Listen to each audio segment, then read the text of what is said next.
Приполярный Урал в республике Коми. Место, где можно насладиться красотой первозданной, дикой природы, увидеть необозримые просторы тундры, уходящие за горизонт и могучие горные хребты. Здесь оживают древние легенды и предания. Здесь забываешь о времени и ощущаешь полное слияние с окружающим миром.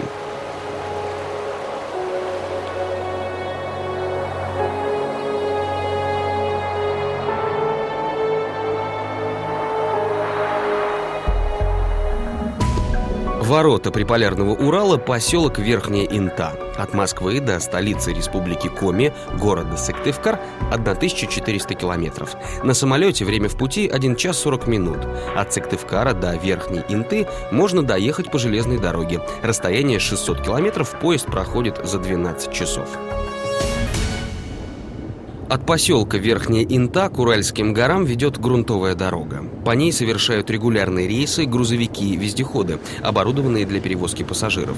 Их называют вахтовками, потому что машины перевозят на трудовую вахту горнодобывающих рабочих. Но этим транспортом могут легко воспользоваться и любители путешествий.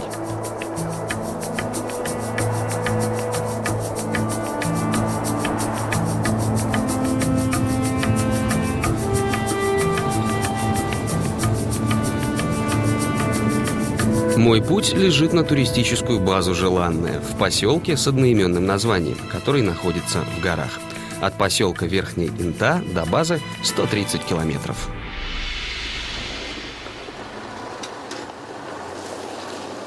Дорога занимает около 6 часов, однако путь не кажется утомительным, потому что пейзаж за окном все время меняется.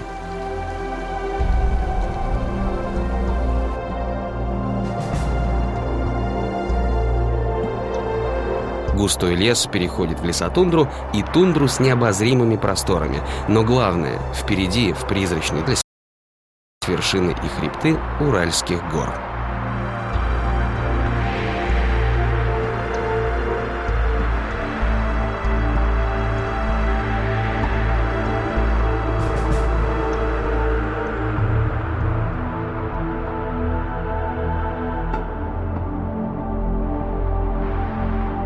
Приполярный Урал – наиболее возвышенная и широкая часть Уральских гор, которые издавна уважительно называли каменным поясом.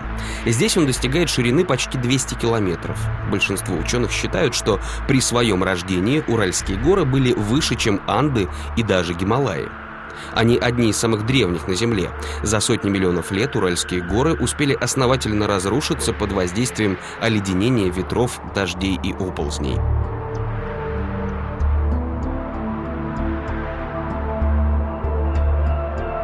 Сейчас мы видим лишь сохранившиеся основания тех высочайших гор. Но каждый камень здесь хранит память о былом их величии.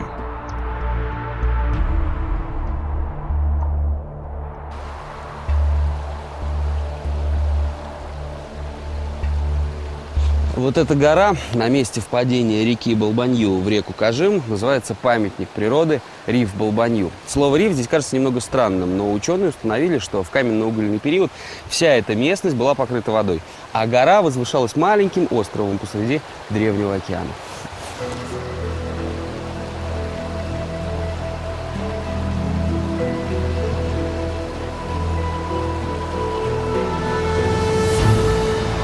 В античных источниках Уральские горы именовались Рифейскими или Гиперборейскими горами. В русских летописях до XVIII века они назывались «Земной пояс». Историк и географ Василий Татищев впервые Урал, который постепенно вытеснил все прежние имена. Хотя освоение Урала продолжается более 400 лет, Приполярный Урал в республике Коми – место, почти нетронутое цивилизацией.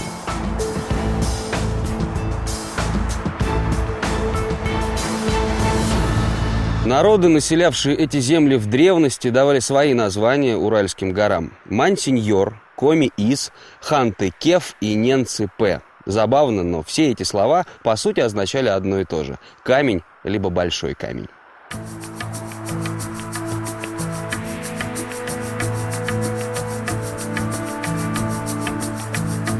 В 1995 году эти территории были включены ЮНЕСКО в список всемирного природного и культурного наследия. Это первый российский природный объект, получивший такой статус. На десятки и сотни километров здесь можно не встретить ни одного поселения. Тем приятнее оказаться на комфортабельной базе «Желанная», которая находится на правом берегу реки Болбанью, у подножия горы Баркова. К услугам туристов гостевые дома со всеми удобствами. Любители пеших прогулок по горам особо оценят возможность попариться в бане, которая, как известно, отлично согревает, снимает усталость и оздоравливает организм. Благодаря удачному расположению база «Желанная» – удобная отправная точка для всех, кто хочет познакомиться с природой и достопримечательностями приполярного Урала. Мое первое путешествие к горным рекам Болбанью и Кажим.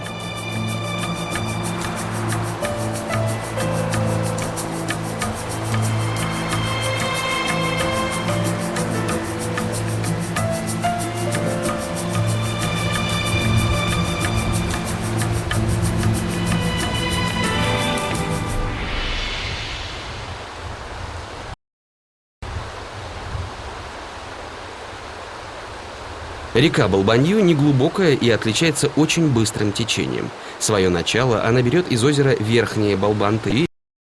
Реку наполняют горные источники с чистейшей водой. Один из них пробил в горах живописные гроты.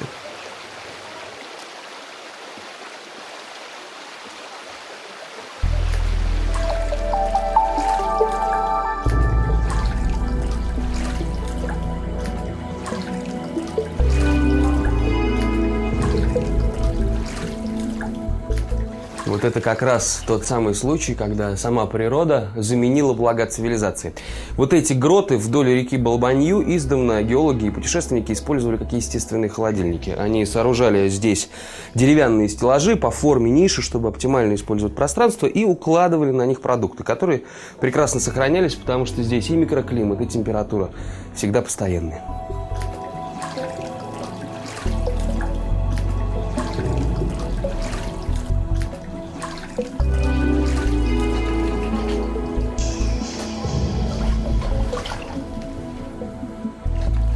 Река Болбанью привлекает путешественников не только живописными видами, но и возможностью прикоснуться к древней истории. Когда-то давно эти земли заселял народ Манси, который жил в приуральской Европе и на Среднем Урале. Русские и коми называли их вагулами, что на языке коми означало «чужие». Сложился этнос Манси в эпоху неолита в результате слияния местных и угорских племен, пришедших с юга. Начиная с X века, коми, сибирские татары, русские и башкиры вытеснили манси в Зауралье. Но многие названия рек, озер и горных вершин на языке манси сохранились до сих пор. Река Болбанью издавна занимала особое место в религии северных народов манси, коми и ненцев. И об этом свидетельствует перевод ее названия. С языка коми Болбанью означает «река каменных идолов». Но в то же самое время на языке манси название этой же реки звучит Ялпынкья и переводится просто как «священная река».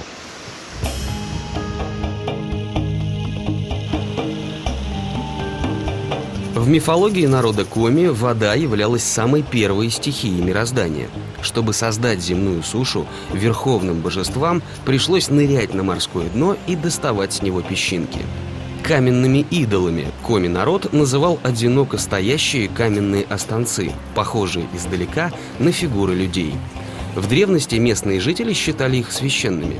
Недалеко от места впадения Болбанью в реку Кажим сохранились культовые памятники «Старик-хозяин» и «Каменная баба».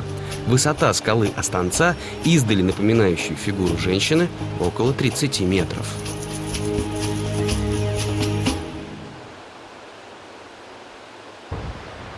В эпоху палеолита эти причудливые камни служили местом жертвоприношения. Об этом сегодня говорят найденные археологами остатки обугленных костей животных, ножи, скребки, обломки столбов прямоугольных жилищ. Возраст некоторых находок относится к 4-му тысячелетию до нашей эры. Какие люди здесь обитали, во что верили и чем жили, до сих пор остается загадкой.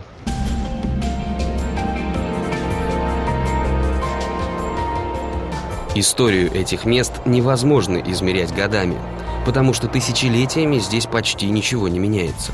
Экспедиция по приполярному Уралу в республике Коми – это всегда путешествие во времени. Иногда на миллионы лет назад. Памятники далекого прошлого буквально лежат под ногами. Среди камней иногда попадаются вот такие вот интересные формы. В старину их называли чертовыми пальцами и приписывали им разные магические свойства. Порошок из чертовых пальцев до сих пор используется в народной медицине как прекрасный антисептик.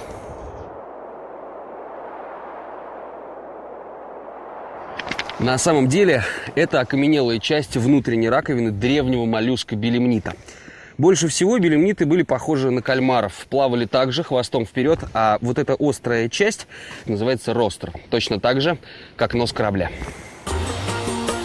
Выглядел белемнит примерно так. На остром конце туловища 2 плавника, на другом конце 10 щупалец. Древние моллюски достигали размеров до 3 метров в длину.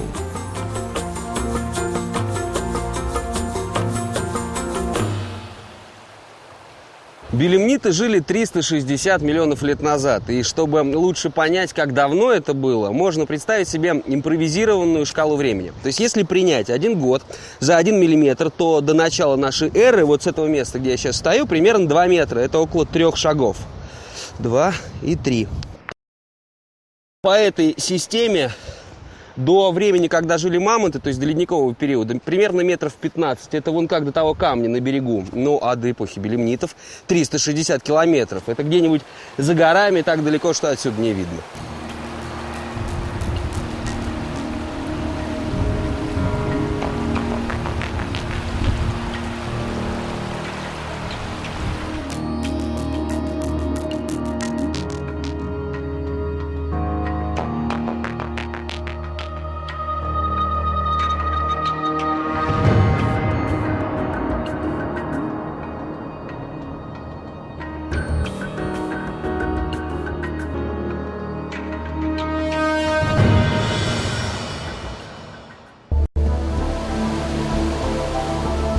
Незабываемые впечатления можно получить от водного путешествия по реке Кажим. Среди множества горных рек приполярного Урала в республике Коми Кажим наиболее доступен. К нему проложены дороги, и на автомобиле можно доставить оборудование для сплава. В путешествии по реке компанию мне составят опытные инструкторы. Есть такое вот высказывание, что жизнь – это не те дни, которые прожиты человеком, а те, которые запомнились. Вот дни, проведенные здесь, на природе, это вот помнится, ну, в принципе, на всю оставшуюся жизнь остается впечатление. Сплав тут достаточно экстремальный. Ну, вот был такой случай, перевернулись мы на катамаране. То есть такое случается? Да. Люди каких профессий идут вообще вот в этот спорт и вообще начинают вести такой образ жизни? Здесь встречаются различные люди абсолютно. Как по возрасту, так и по профессии, по роду деятельности. Бывают группы, в которых в одних и тех же группах доктора наук и обычные рабочие, слесаря. То есть вот это вот туризм, это вне каких-то социальных слоев, вне профессиональной деятельности. Это общность людей. Какие-нибудь истории были интересные? Ну, это встреча с дикими зверями. Ну, в принципе. А случается? Случается, можно и медведя встретить. Удирали от медведя на катамаране? Нет, к счастью, он от нас. Ну что, всем порекомендуете к вам приезжать? Так что... Конечно. Конечно. А к кому же еще? Адреналина хватит на всех.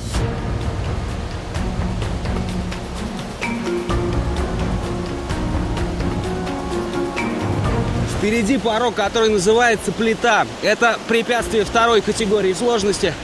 Название свое получило за то, что в этом месте, вот уже начинается устье реки, каменными плитами. Наша задача пройти над ними, не задев, а желательно между ними. Но вода сейчас позволяет. Идем.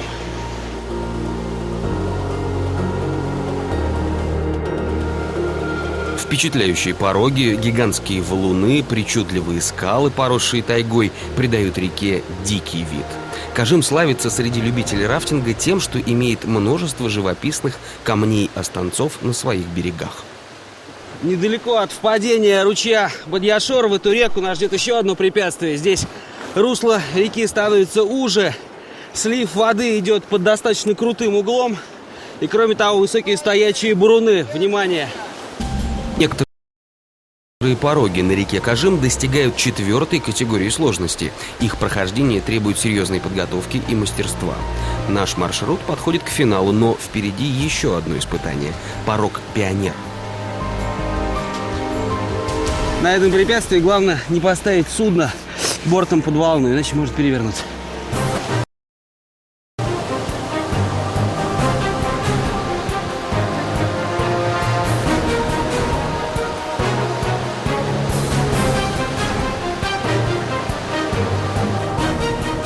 Мое водное путешествие по реке Кажим заканчивается у туристической базы «Орлиное гнездо».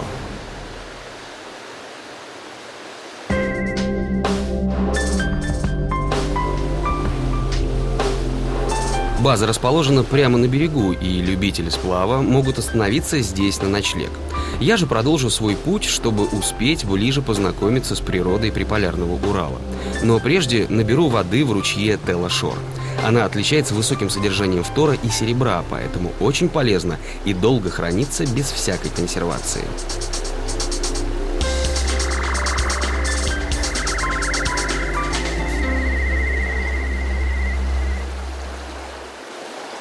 Приполярный Урал в республике Коми богат разнообразной растительностью. На сравнительно небольшом расстоянии можно встретить хвойную тайгу, смешанные леса, альпийские луга и суровую арктическую тундру. Чем выше в горы, тем ниже растения.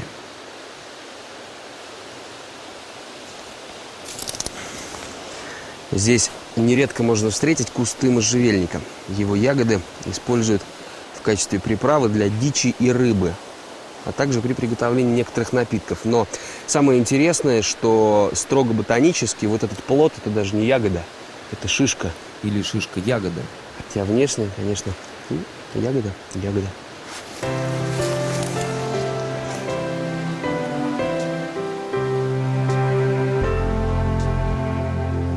Впрочем, ягод на приполярном Урале растет великое множество. Известно, что северные ягоды богаче витаминами, чем южные. Многие из них широко используются в медицине, как научной, так и народной.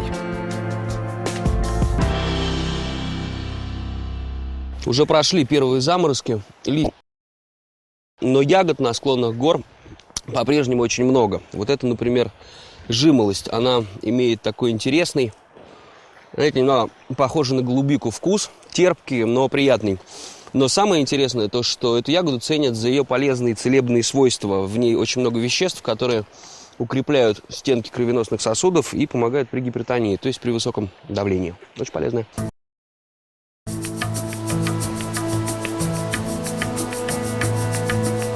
В верхней части горно-таежного пояса в лесах царит лиственница. В отличие от других хвойных деревьев, она сбрасывает иголки на зиму. В конце сентября хвоя окрашивается в золотисто-желтый цвет. Не менее яркого красного цвета листья полярной березы. Эти краски и определяют великолепный осенний пейзаж.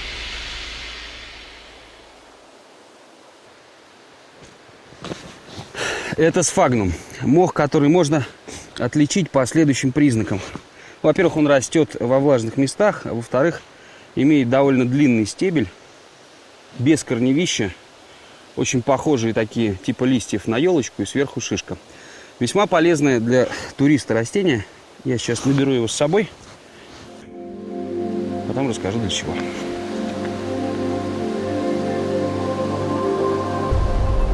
Рядом с базой «Желанная» в горах находится одно из крупнейших в России месторождений кварца и горного хрусталя. Открыто месторождение «Желанное» было еще в 1948 году. С тех пор здесь ведется промышленная добыча. При этом штольни доступны для посещения туристов, разумеется, в сопровождении инструктора. Месторождение горного хрусталя находится в зоне вечной мерзлоты, поэтому здесь, в штольне, всегда царит зима. Температура от +3 до -10 градусов. Вот у входа уже около 0 прохладно, и стены покрыты, смотрите, инеем и льдом. Но дальше будет еще холоднее. Протяженность штольни порядка 400 метров, и мой проводник Игорь обещал мне показать, где же добывают хрусталь.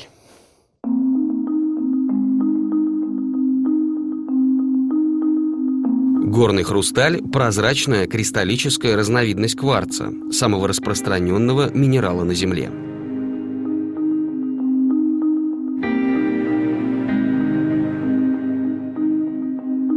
Горный хрусталь рождается в недрах Земли из перегретого водного раствора. Он заполняет полости в породе, затем остывает и кристаллизуется, создавая хрусталиносные жилы. Процесс кристаллизации длится всего несколько месяцев. Горный хрусталь образовался сотни миллионов лет назад. С тех пор здесь происходило множество тектонических сдвигов, кристаллы срывались со своих мест и дробились. И поэтому найти сегодня такую вот друзу таких размеров – это большая редкость. Издавна горному хрусталю приписывали целебные и магические свойства. Считалось, что он избавляет от зубной боли и ночных кошмаров.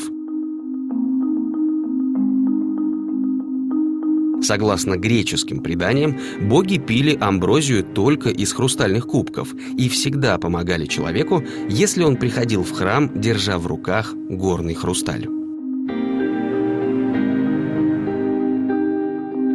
Человечеству горный хрусталь известен с древних времен своим интересным свойством хранить прохладу в любую жару. Известно, что в Древней Греции и Риме в домах аристократов даже держали хрустальные шары, чтобы охлаждать руки. Кстати, слово «хрусталь» с греческого так и переводится «лед». Ну а в точности этого названия можно убедиться, сравнив два куска. Вот это чистый лед, а вот это горный хрусталь. Один в один. Сегодня горный хрусталь применяется в радиотехнической и оптической промышленности. Но, как и в древние времена, из него по-прежнему изготавливают ювелирные изделия, предметы роскоши и различную магическую атрибутику. Чем крупнее кристаллы, тем они ценнее, поэтому горный хрусталь добывается вручную. По шкале твердости горный хрусталь занимает 7-е место из 10 позиций. Но несмотря на то, что это достаточно твердый материал, он при этом довольно хрупкий, поэтому добывать его надо очень осторожно. Для этого используют тепловые пушки, которые сначала отогревают вмещающую породу и только потом из нее выбирают кристаллы. Вот интересно, что лучшим инструментом для этого издавна считается и считался оленей рог. Игорь, насколько это правда и почему? Да, это правда. Оленей рог намного мягче, чем горный хрусталь, поэтому нельзя повредить кристаллы, если им пользоваться. Но опять же он острый и достаточно удобно добывать кристаллы хрусталя из мягкой мерзлой породы. Вот я раньше даже не знал, что хрусталь бывает разноцветным. Только здесь я увидел, что бывает вот он разных цветов. А насколько гамма широка? Ну, достаточно широка. Существует черно-коричневая разности, это фактически они называются марионы. Дымчатый горный хрусталь достаточно прозрачный, но таких коричневатых оттенков. Цитрины. То есть можно сказать, что фантазия природы и ее возможности никак не ограничены здесь? Да, очень много вариантов. Месторождение желанное богато не только горным хрусталем. Основное полезное ископаемое, добываемое здесь – кварц. Это ценное сырье используется в оптических приборах, генераторах ультразвука, телефонной и радиоаппаратуре, а также для плавки кварцевого стекла. Кварц приполярного Урала известен еще и тем, что именно из него было изготовлено стекло иллюминатора космического корабля «Восток-1», на котором Юрий Гагарин впервые в истории человечества отправился в космос. Природа образования кварца и горного хрусталя сходна. Однако кварц залегает в породе не кусками и друзами, а мощными жилами, толщиной в десятки метров. Этот внушительных размеров зал находится внутри кварцевой жилы, породы настолько крепкой и устойчивой, что проходка горных выработок в таких жилах ведется без крепежа, а получившиеся пещеры выглядят так, как будто их создала сама природа.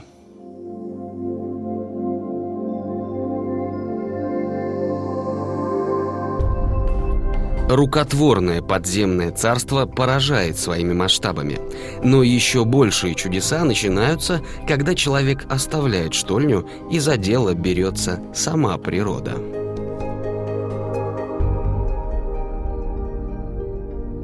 А вот эта снежная сказка появилась здесь благодаря тому, что выработка долгое время была закрыта. И когда рабочие пришли и распечатали ее, то ахнули от такого количества невероятных форм и размеров снежинок. Физика их образования довольно проста, а получается вот такое чудо.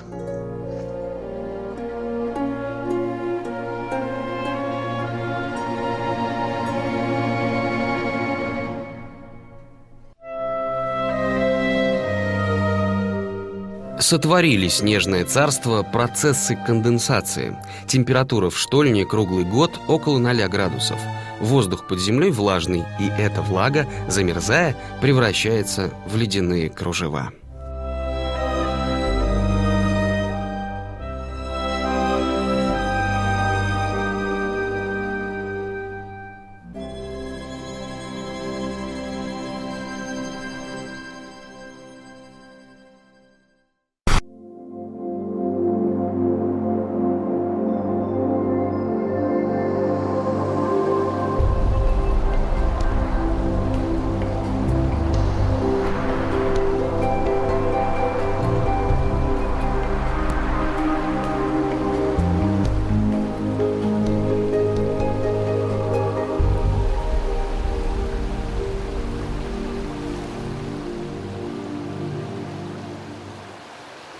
Побывав внутри горы, хочется подняться и на вершину. Многие уральские горы имеют пологие склоны, и забраться на них можно без всякого альпинистского снаряжения, что и привлекает путешественников на приполярный Урал в республике Коми.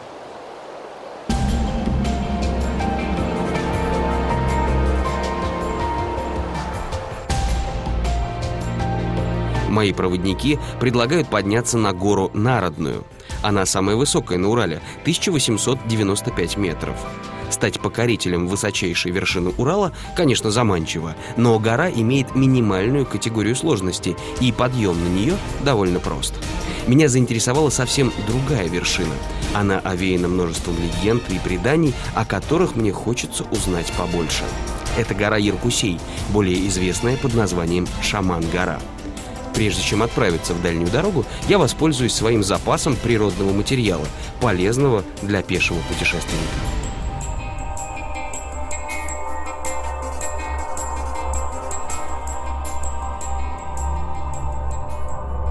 Хорошо высушенный сфагнум обладает замечательными свойствами. Во-первых, это прекрасный природный антисептик, а во-вторых, он впитывает влаги в 20 раз больше собственного веса.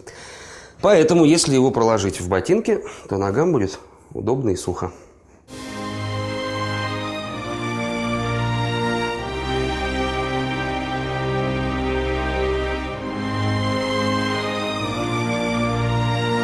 Гора Яркусей расположена на правом берегу реки Балбанью. Высота ее невелика – 1099 метров. Но это культовое языческое место, известное всем оленеводам Приуралья с древнейших времен. Считается, что оно обладает особой энергетикой. Чтобы узнать больше, я отправляюсь искать стоянку оленеводов. Осенью они часто пригоняют в эти края свои стада. И мне повезло, стадо оленей само вышло мне навстречу. Мы остановились, потому что на дорогу вышли олени. И теперь, пока они не закончат здесь гулять, мы будем ждать. Природа здесь не тронута, они совершенно никого не боятся. А мы подождем, потому что они здесь главные. Северные олени – одни из первых животных, прирученных человеком. И по сей день именно олень делает возможной кочевую жизнь северных народов. Он для них и транспорт, и пища, и одежда, и крыша над головой. В свою очередь, олень получает от человека защиту от диких зверей и любимое лакомство – соль. У северных народов даже есть поговорка «олень работает за ложку соли». Всю остальную пищу олени добывают сами. 90% рациона составляют лишайники, которые во множестве растут на приполярном Урале, добавляя свои особые краски в горный пейзаж.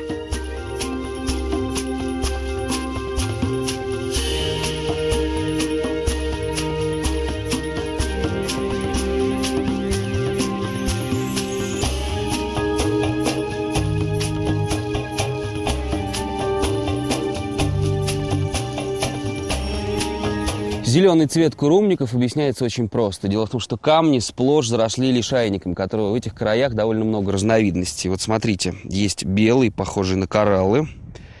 Вот этот вот в форме веточек, я бы сказал, на вербу немножко похоже.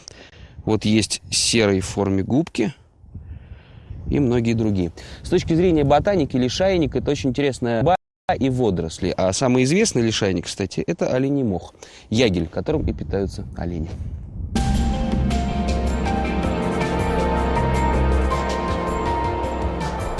Олени на дороге – добрый знак. Значит, стоянка оленеводов где-то близко. Через пару километров я нахожу стойбище уральских кочевников.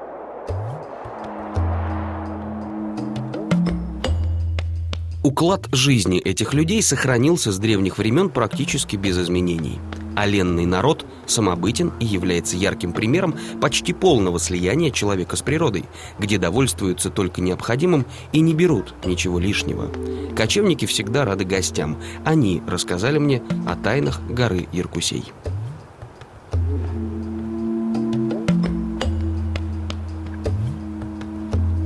По преданиям коми-народа, на вершине Шаман-горы обитает дух северного ветра и пурги Войпель, является покровителем охотников и оленеводов. С древнейших времен здесь совершались обрядовые восхождения для жертвоприношений, а лучшей жертвой духу Войпелю считался белый олень. Гостеприимные кочевники согласились подвести меня до Шаман-горы.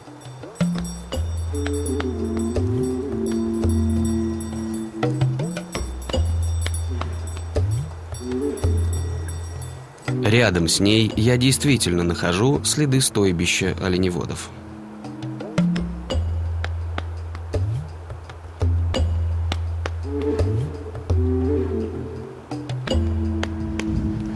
Вот здесь, у священной горы Яркусей, испокон веков оленеводы устраивают свою стоянку для того, чтобы совершать обряды. Причем священнодействие происходит не у подножия, а на самой вершине. Но эта гора притягивает к себе не только кочевников, а самых разных людей. Одной своей приметой, которая говорят, что сбывается, если забраться на самый верх.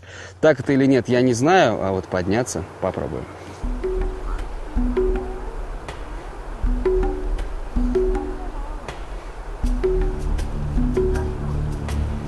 Напротив стоянки оленеводов гора Яркусей нависает почти отвесной. Здесь без альпинистского снаряжения, поэтому я выбираю более пологий северо-восточный склон. 2 километра тянется предгорье. Затем угол подъема становится более крутым. Приходится пробираться через нагромождение камней, нередко скользких и подвижных. Само собой приходит понимание. Это не возвышенность, а настоящая гора, которая требует внимания и уважения.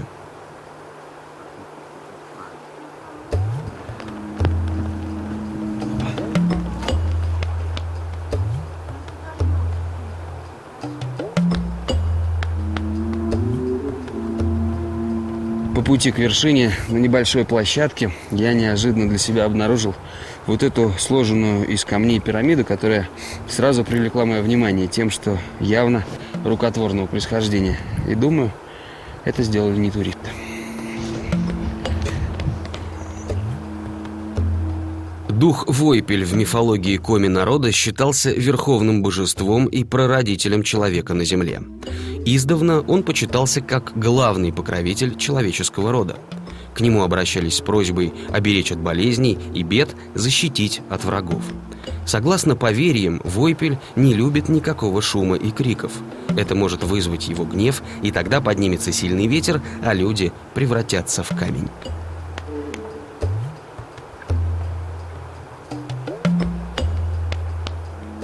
Я уже почти у цели, и до вершины, которая сейчас скрылась в облаке, кажется рукой подать. Но в горах все так обманчиво, и это расстояние может оказаться очень даже большим. Но в любом случае зрелище фантастическое. Чем ближе к вершине, тем подъем становится круче и тяжелее. Работать приходится и ногами, и руками, но еще больше головой.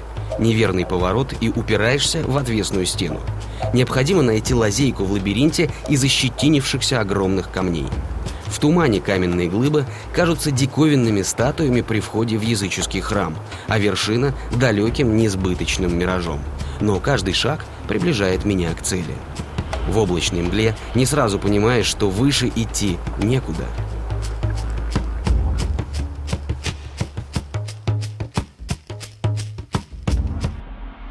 Я на вершине горы Иркусей, в том самом месте, где, по легенде, обитает дух северного ветра Войпель.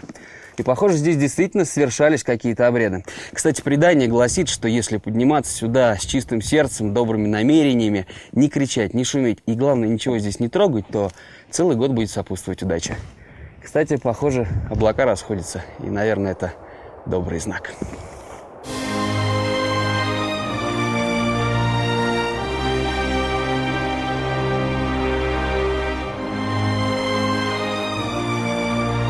Отсюда открывается захватывающий дух панорама на горную долину. Вершина Шаман-горы представляет собой обширное плато с нагромождением каменных останцов, которые образуют причудливые лабиринты. Это место веками, а может быть тысячелетиями притягивало к себе людей, жаждущих исполнения самых заветных желаний. На приполярном Урале тысячелетия проходят незаметно, время будто остановилось. Здесь легко поверить в древние предания, почувствовать собственное место в огромном и удивительном мире. Экспедиция по республике Коми – это путешествие к самому себе, через прикосновение к первозданной космической красоте приполярного Урала.